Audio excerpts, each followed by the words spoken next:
Since this documentary came out, what, Tuesday? How's life been for the coroner of Hamilton County? It's been busy, but it's been a good busy because there's been a lot of attention drawn to this case. And that's a good thing for the case.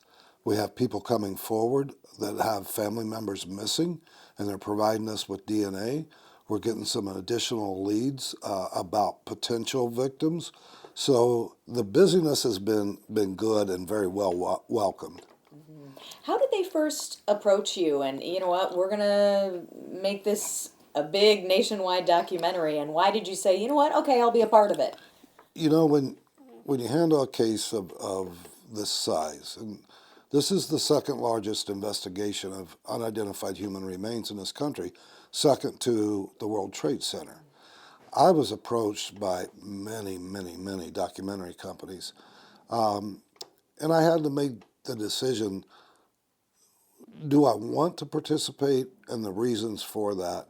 And I wanted to give the family an opportunity to tell their story, because those people are grieving, and being able to tell that story is an opportunity to, I think, take a step forward in the healing process.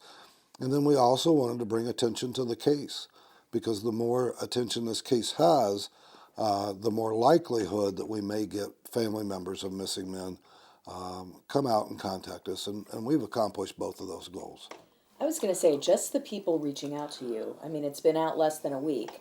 How many calls, how many emails, how many leads? What are we talking about as far as response? I've received well over 500 emails, text messages, Facebook messages from people commenting about the documentary, about the investigation, and people wanting to come forward not only to provide DNA to assist on the case, but people that are volunteering their time, and people that have also volunteered financial resources to keep this investigation alive. That's pretty impressive. It is. You know, it shows Indianapolis's heart. It shows Hamilton County's heart. You know, people care. They see this. They see these families that have been waiting 30 years for their missing person to be identified, and they want to help. And I appreciate that help, and we may be turning to the community at some point. We're not there yet, but it's very much so welcomed. So, obviously, forensic genealogy and DNA has helped change this case from cold to hot. How do you feel like the documentary is maybe another turning point to launching even more? Yeah, there's no doubt that the documentary served as that jump start. You know, with a lot of investigations, especially cold case investigations, you'll make some progress because you might know more than what you knew back then, or you may have additional technology available to you. So cold case investigations will gain ground.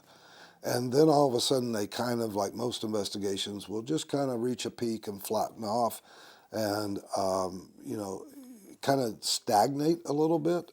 So what this documentary's done is it's jump-started, that little lull that we got in it. It's not that we stopped working.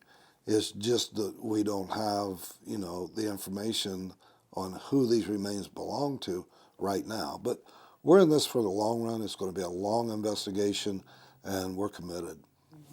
So, what kinds of comments, emails, calls are you getting specifically from people who saw this? Like if we're talking about a family member or someone who thinks they were attacked by him? Right.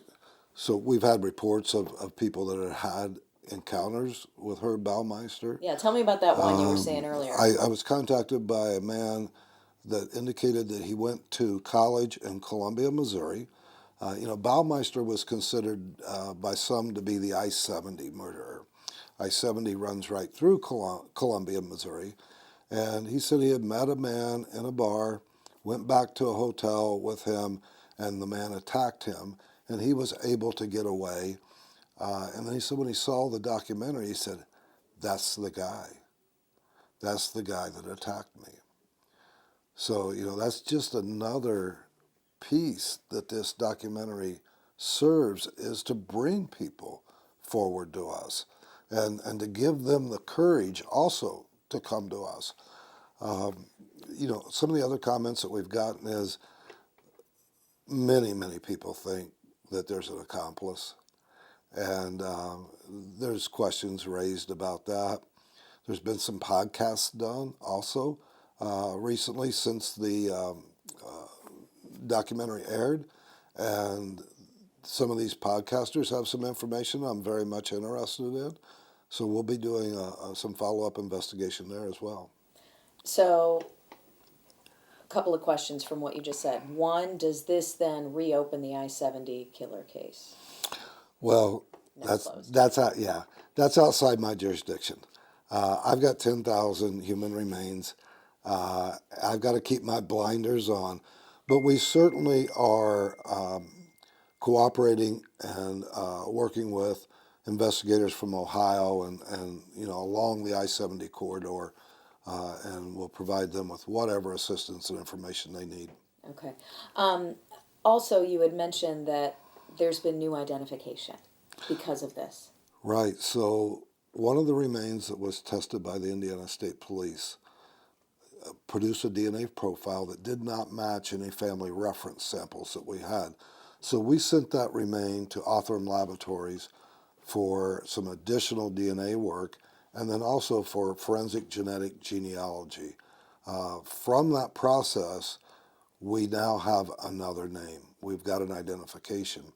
We have to confirm that identification, but we're very excited to be able to announce that very soon, hopefully. That is great. When you talk about the accomplice, that's kind of key to this documentary, is a voice we haven't heard before, correct? Yes. So who do we hear from, and what do you think about it? There's a lot of people, I think, that have watched this documentary that has questioned Mark Goodyear. He certainly knows a lot about this case. And when you watch the documentary, he admits he lied to the police, that he admits he was not a survivor, that he was actually a friend, for lack of a better way to say it, with Baumeister, admits that he was involved in a 2-year relationship with Baumeister. But on the flip side of that coin, he talks about how Baumeister was this monster.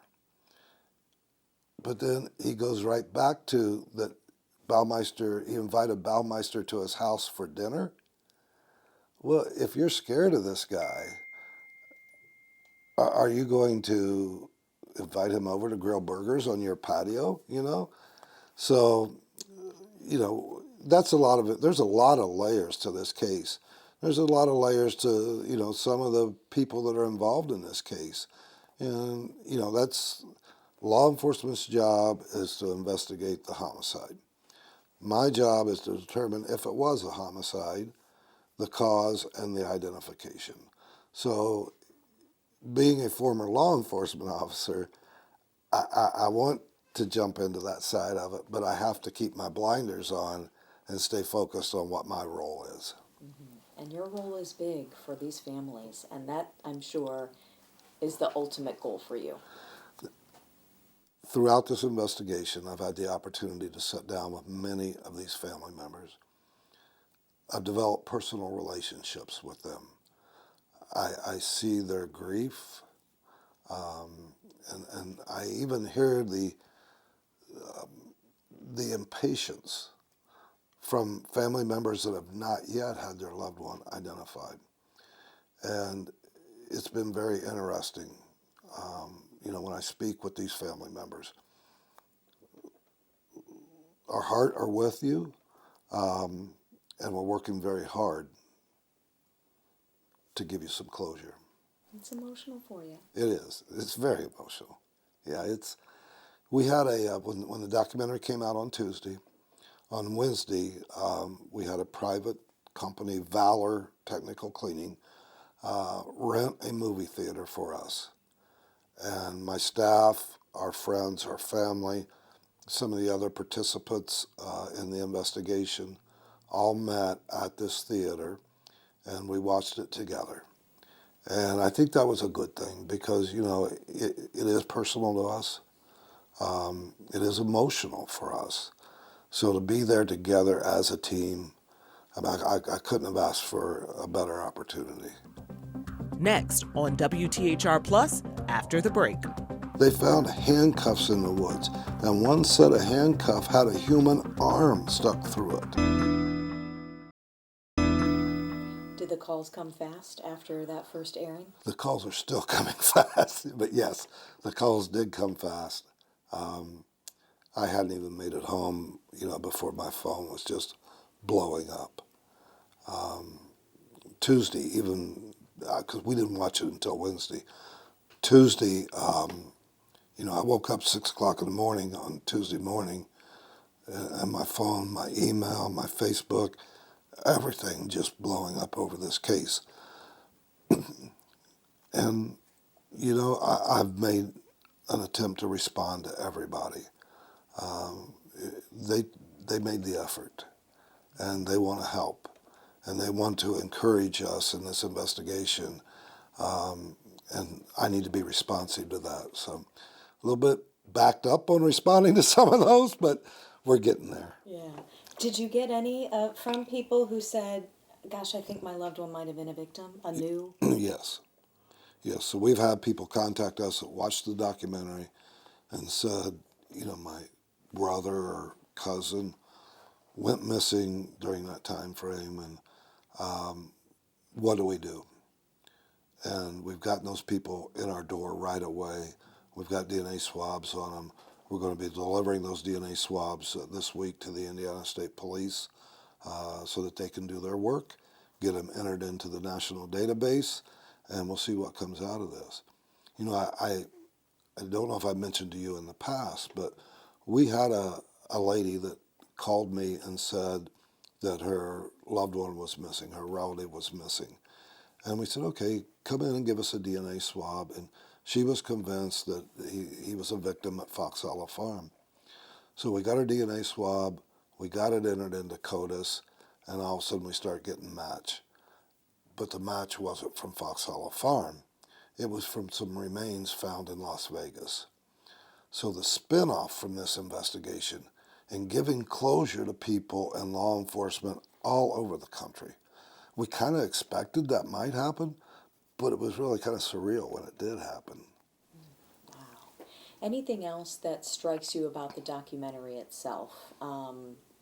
Maybe what people see that's new or different or something they may not have known before about this case that's kind of captured a lot of attention.